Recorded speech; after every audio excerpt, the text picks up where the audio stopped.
Hello, gentlemen, lady. How's everybody doing this evening? We doing fine, champ. You ready for next week? Ready?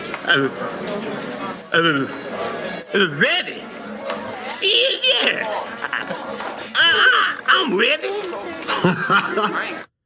And what's going on, you guys? Happy Monday. Welcome to another episode of the Knucklehead Chronicles, man. This is the origin part 4. I'm your man, the guru, in the building. I'm a little bit chipper. I think I waited a little later in the day to do the episode because normally I do it like early in the morning while the family's still asleep. So I'm sitting there going, I don't want to do it. So this is how I'm talking the entire time. So I waited till a little bit later in the day to do the podcast. So here I be, y'all. We are at part 4 of the origin. Now, if you've been listening to this podcast, I know that a few folks have been. I got a few downloads, and I appreciate everybody who's downloaded. So for those of you who are listening who are captivated by this story, buckle up because it's going to get ready to get really intense.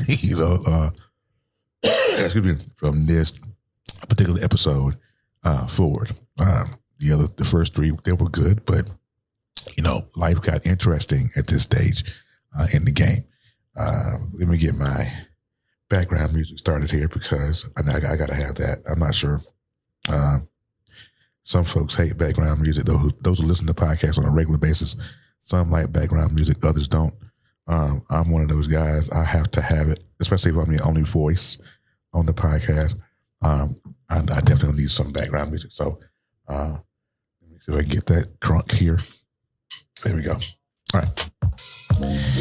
Okay, so here we go. Now, episode 4, man. I left off episode 3 with the story of me kind of abandoning my first wife in an apartment or a house that we rented in this questionable part of town in North Carolina.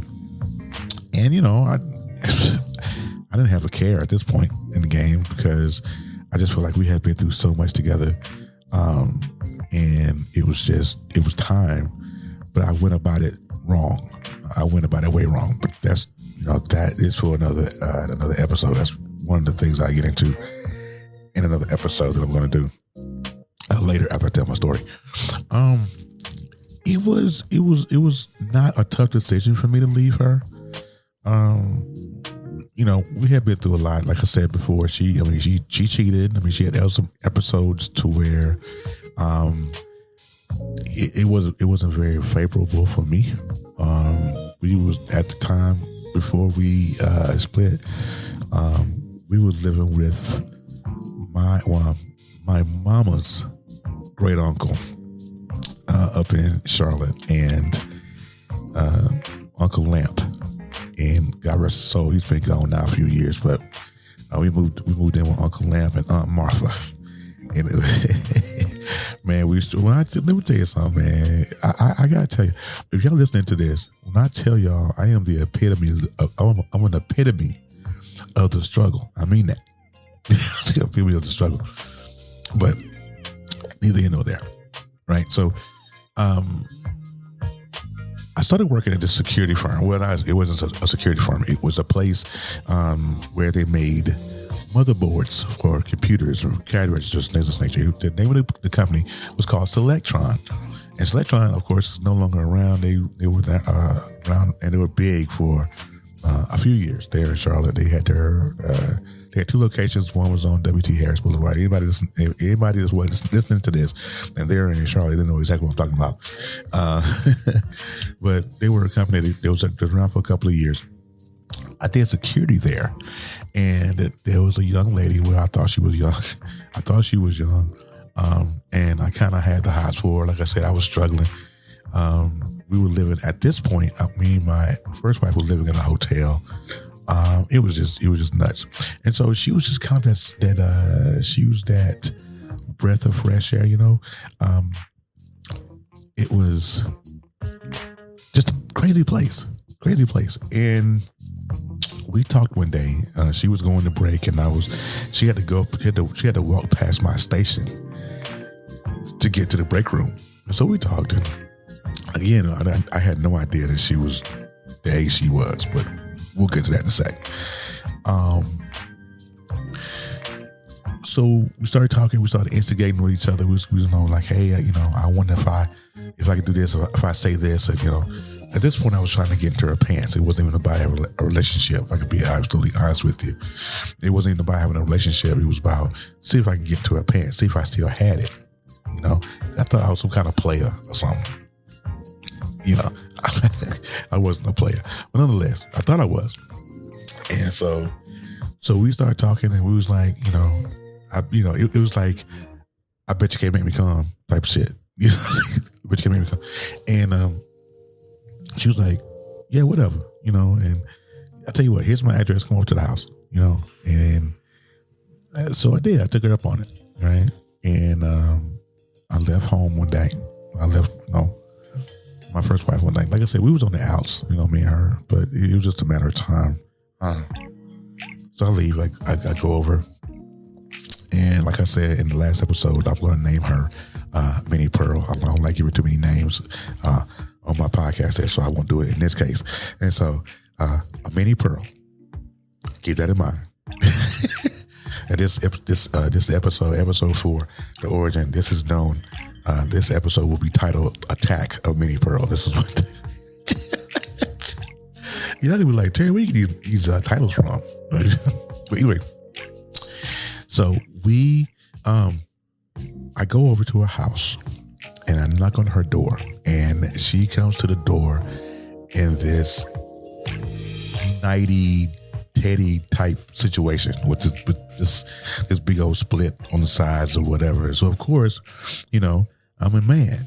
I was absolutely like, oh my God, whatever. And so of course we did what grown folks do, and it was intense, right?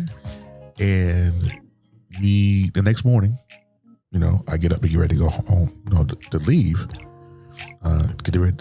There wasn't a walk of shame type of situation because she was there by herself. Like, she lived in this big old 2-story house, not knowing the origins of that house before I went. Right, I had no idea. I was just going to get some coochie. That's what it was. And so I went, and we had relations and whatnot. And next morning I get ready to walk out, and she was like, "You know what? That was awesome. Can we see each other again?" I was like, "Sure." I ain't doing nothing. I ain't doing anything. You got some. You all right? But because of the fact that I did not have my head together, and because I was easily persuaded, because I wanted to be in something, I was tired of being where I was. I was tired of living in a hotel. I was tired of being uncertain about a lot of things in my life. I was like, yeah, let's do it. Let's just be this. Right. And so we started, it went from a one night situation to let's move in together. And it moved just that quick. It went from 0 to 60 like 2.5 seconds. It wasn't even a time to take a breather. I think the very first night was like on a Thursday. I had moved in there by Monday. That's how quick it happened. Like, again, I didn't know what I was getting into. It was just that I want to wash my hands of where I was. See, and that's the problem that most men have. We would rather keep the chapter open besides closing the chapter.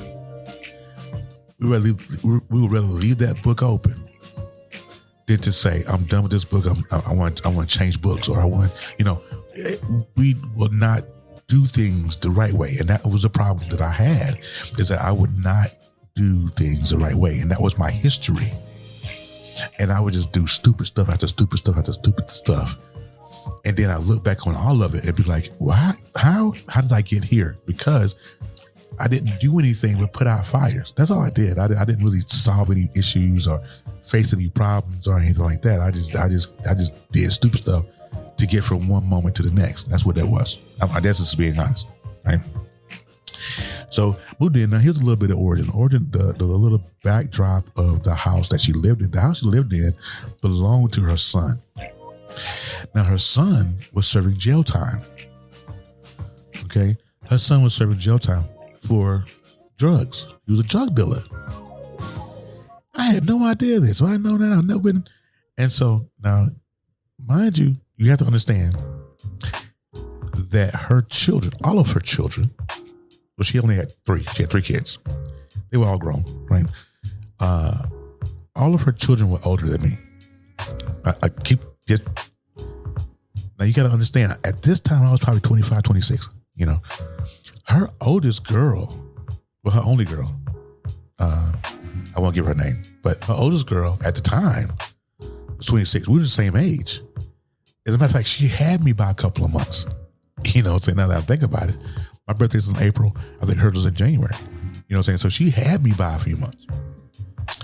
And so it didn't really get tricky until, you know, it was family gatherings and things.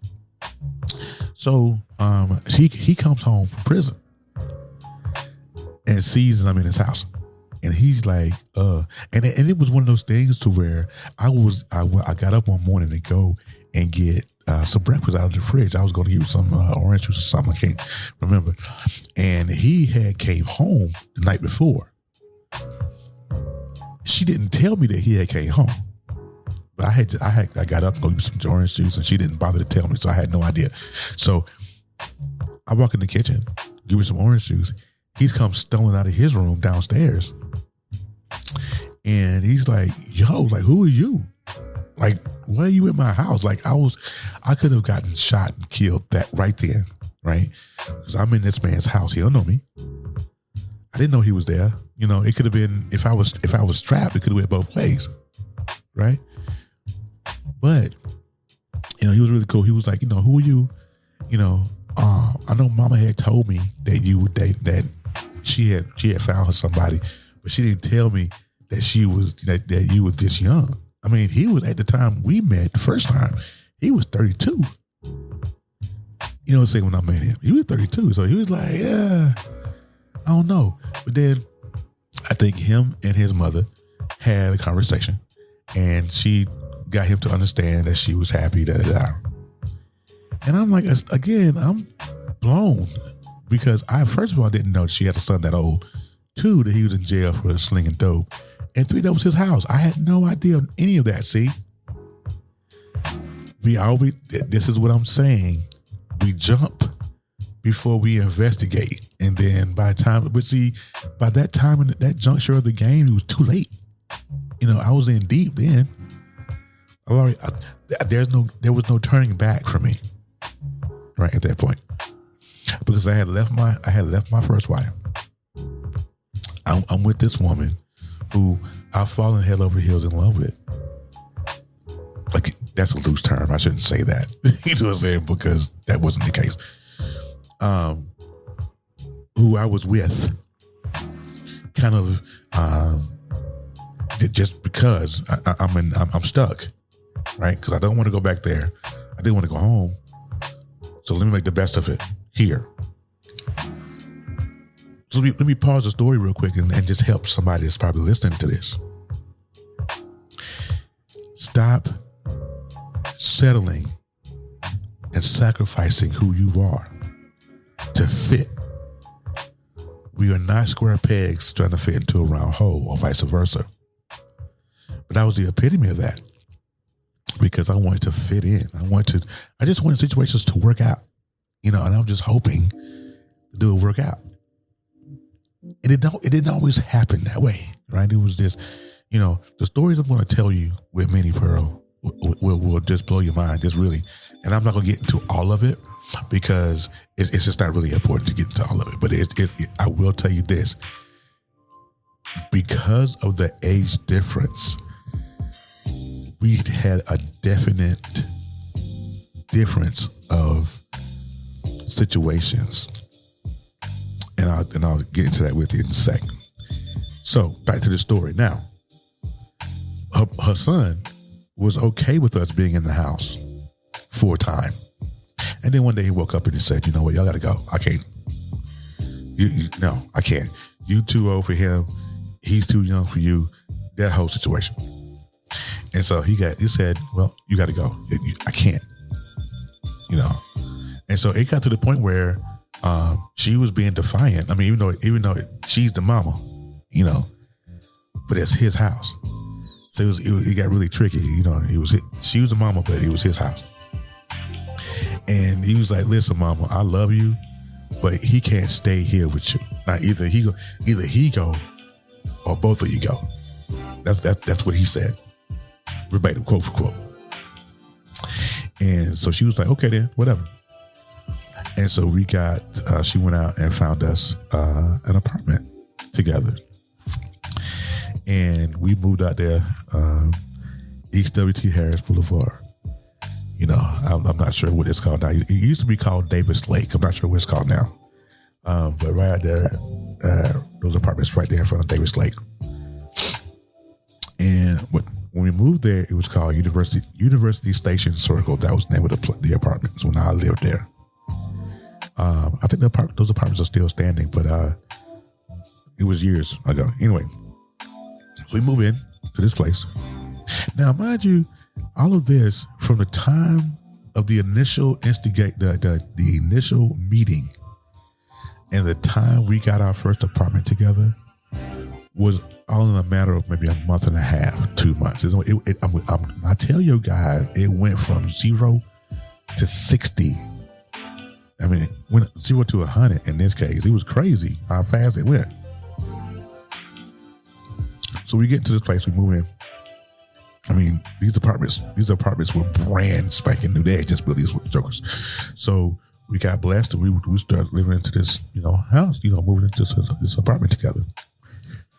And it was just crazy. Now, the whole time that we're together, she's really struggling. She started to struggle with the fact that I was younger than her, but didn't really say anything. It was that passive aggressive type of situation. She would walk around, and then shoot these microaggressions at me. But I didn't think anything of it because it's just like, hey, I got me an older woman. I'm good to go. Da-da-da-da. But I didn't catch none of the signs. None of them. Right? So when I was telling you, like in the last episode, her birthday came around. Like what I said, it happened so fast. It went from 0 to 60. And her birthday came around. The next birthday she had was in a new apartment. I got her the cake with the candles and not enough candles, and she was upset. She finally decided to tell me, hey, I'm a little bit older than what you think, right? And I'm like, all right, whatever, cool. Whatever, I don't care. I still love you. Now, let me pause right there for a second. Let me be real clear. And I see I want folks to understand this. We had to start being real and 100% honest. But I wasn't real about this situation until years later after I was long gone. I didn't like her like that. I didn't like her like that. It was just, she had some okay loving, Wasn't nothing to write home about. It wasn't nothing to, She had, the only thing that she had going for her that I really, really liked was the fact she had perky boobs. That was it. That was it. There was nothing, nothing long drawn out. She wasn't this immaculate, angelic person. It wasn't that. She had perky boobs. If I could be 100% honest with y'all. Anyways, so we stayed together. So like I said, she spotted out a lot of microaggressions and she really started to have an issue.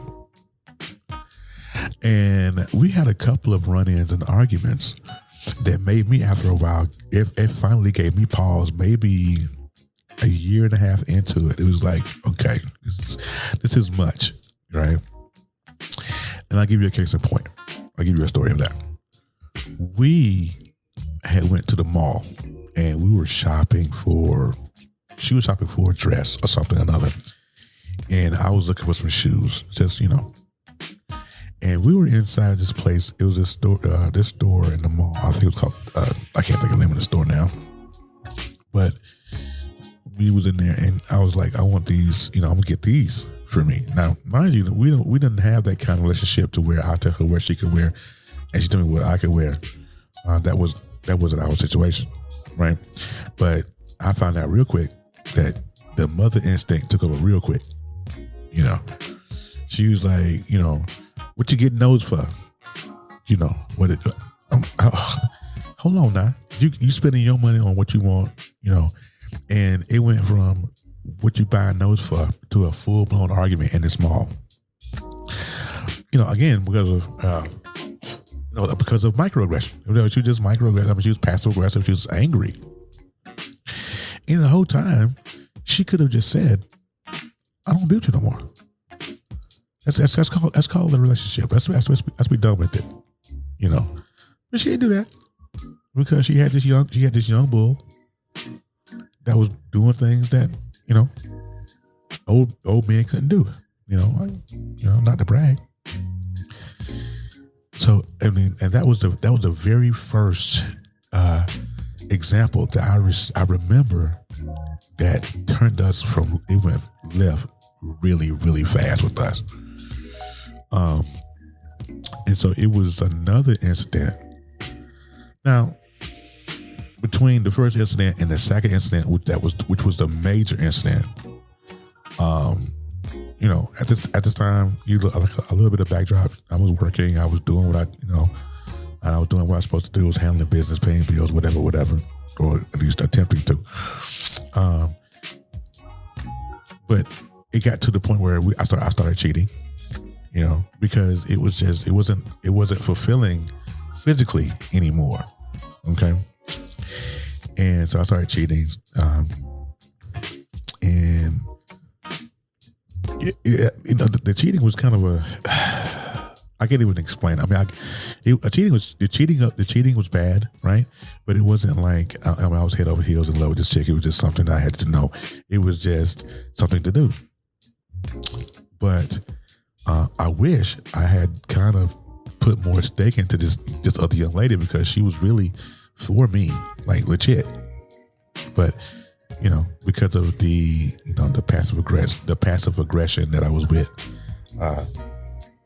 with Manny Pearl, it was kind of like, you know, okay. So the next incident that happened between me and Manny Pearl was we went down to Chester, South Carolina. That's where her family was from. That's where she was from originally. So her daughter and her baby daddy, husband, and her youngest son lived down there. And her youngest son was the coolest dude. Now, he was the only one. Her youngest son was the one that accepted me off the bat. He didn't talk junk. He didn't have anything crazy to say. He was really cool right off the bat. It was like, yo, as long as my mom happy, we straight. It's when she's not happy, we're gonna have a problem. And I was like, okay, cool. You know, and I won't give his name either, but he was just a really cool brother. He was a paraplegic, so he was in a wheelchair. But he was just the coolest dude. We got around better than most folks that walked, you know. So we would go down. We would visit him, and now her youngest son and her daughter lived like down the block from each other. It was like, you know, the brother lived in a house, and the sister lived in some apartments down the street. And so when we would go down there, knowing that her daughter didn't like me, I would stay with the youngest son. I would just chill out with him, you know, while she go visit her daughter. So this one day we all went up to the daughter's house. It was a family gathering. And we were sitting around the table, we were just talking, and a fight broke out. You know, and an argument broke out in the middle of her daughter's apartment. We were playing spades. And you know how spades do. If you playing spades with somebody and you renege, baby, that's automatic, right? So a fight broke out, argument broke out. And this is how I knew that she had some pent up frustration, because she said to me, and I quote, and I still remember, and don't ask me how I can remember something that happened 20 years ago, but I will tell you this, because it was, and the reason why I can remember it, because it's stuck in my brain so bad. Like, you talk about, you know, beating the man ego. It was amazing, right? So this is what happened. She busts out. We got to fighting about something. I never forget it. And she said, You get on my nerves. You think you a man, but you really ain't a man. We sit around here, we walk around here all day pretending you ain't no man. You can't even take care of me right. So why don't you just get your stuff and leave? You know. I'm like, yo, like, where did that come from? Like, why, huh? Where in the hell did that come from? Like, how do we go from, you know, arguing or have a disagreement to pack your shit and go? Like, what that, you know? So in that moment, when she told me that I was not a man, even though I'm handling man duties, but I wasn't a man in her eyes, that let me know that it was time to move on. Right. And there's so many other stories just like that was like, damn, Terry, why'd you stay as long as you did? And you guys would not believe that even after that incident, I stayed another 2.5 years. Now, why? Why do you think that happened? Why do you think that is? I couldn't tell you. Even if I tried to, I couldn't tell you. Because it was just that silly. Like, why? After that incident, after this woman bashed me to smithereens in front of her daughter and her son, I still stayed another 2.5 years. Why? I don't know. If you're listening to this and you can tell me why, or if you tell me why you think I stayed another 2.5 years, email me. Knucklehead Chronicles podcast at gmail.com. Email me and you tell me, why do you think I stayed another 2.5 years after this woman bashed me to complete smithereens in front of her people? I'd love to hear the answers to this one. But anyway, the story gets deeper. All right. So I'm going to drop it off right here, episode 4.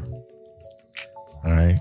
So stay tuned for episode 5 because it got deeper, because in episode 5, we broke up.